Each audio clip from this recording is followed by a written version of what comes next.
Now, welcome back to study section 9 on HG 201 Introduction to Agricultural Economics, where we'll be discussing theory of cost. Introduction. The concept of cost and its importance in farm business analysis and how cost is being measured is more important because costs are different from the perspective of people employing them.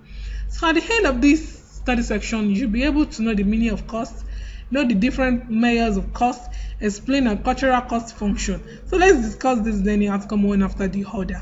Cost from the perspective of the farm can be defined as follows. 1. Expenses incurred by the farmer on the operations of his farm business.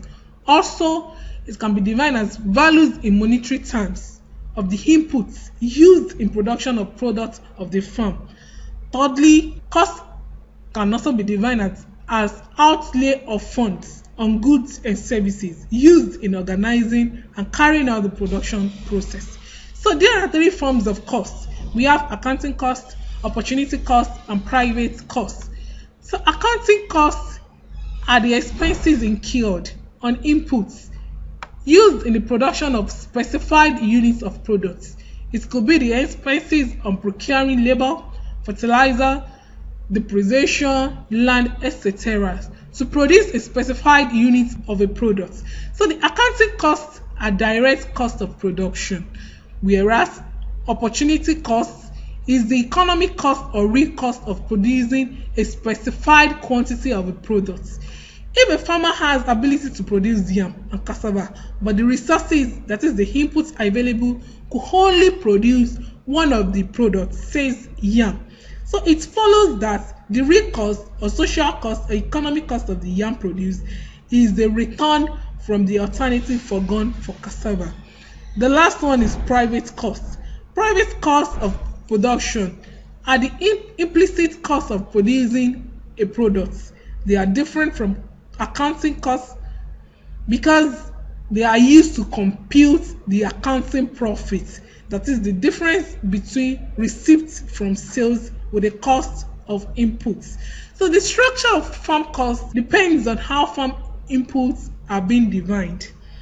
So the farm cost structure is therefore the summation of the market prices of all purchased inputs and the inputted costs of the producer owned inputs. Measures of cost. There are three measures of cost. They are capital value measure, alternative expressions of cost, and classical measures. For the purpose of this course, the classical measures of cost will be treated. Under the classical measures of cost, we have three major components of cost, which are fixed cost, variable cost, and total cost. So fixed costs, these are the costs of fixed inputs of production. They do not vary with level of output.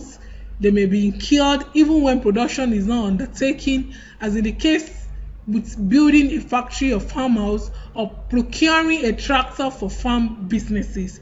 Examples of fixed costs include salaries of administrative staff, expenses for land maintenance and rent, allowances for depreciation, that is the wear and tear of a machinery. And the second cost is variable costs. Variable costs are the cost of variable inputs used in the production process. Variable costs vary with level of output and are thus a function of output. And this is a category of cost that varies in short run period, while in the medium run and long run, all the costs become variable. Examples of variable costs are wages of labor, cost of raw materials, feeds, seeds, fertilizers, agrochemicals, etc., electricity bills, cost of powering the generators. Lastly, total cost.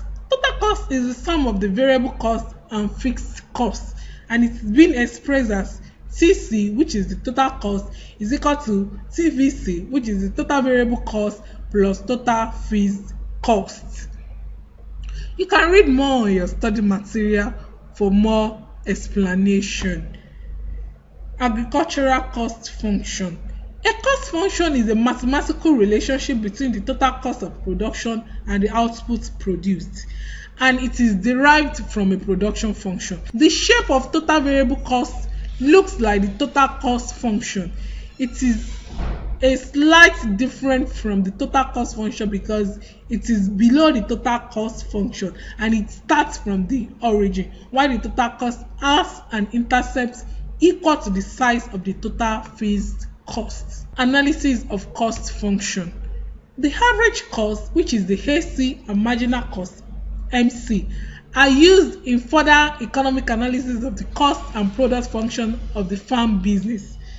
Average cost is the average cost of producing each unit of output, and the three categories of average cost are average total cost, ATC, average fixed cost, AFC, average variable cost, which is the AFC. The average total cost is being gotten by dividing the total cost, TC, by the total product. The curve of the ATC is in U-shaped. It declines initially.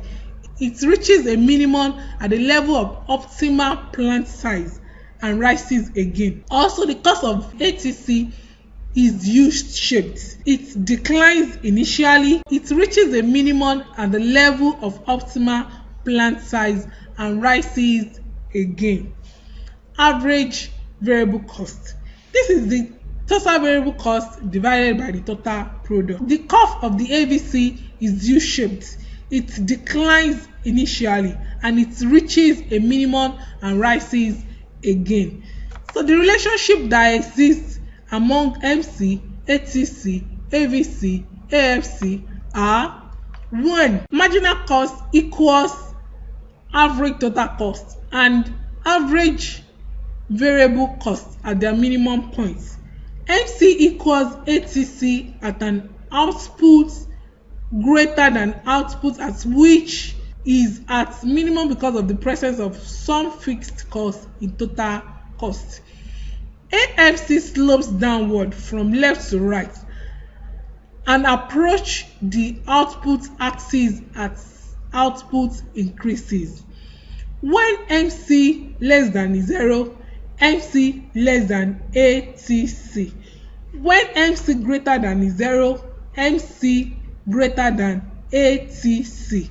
When MC is equal to 0, MC is equal to ATC. So the slope of the ATC becomes 0 at the minimum points of ATC, and MC equals ATC at the minimum points of ATC. I hope you've learned one or two things from this video section. Join me for the next study section. Thank you for listening.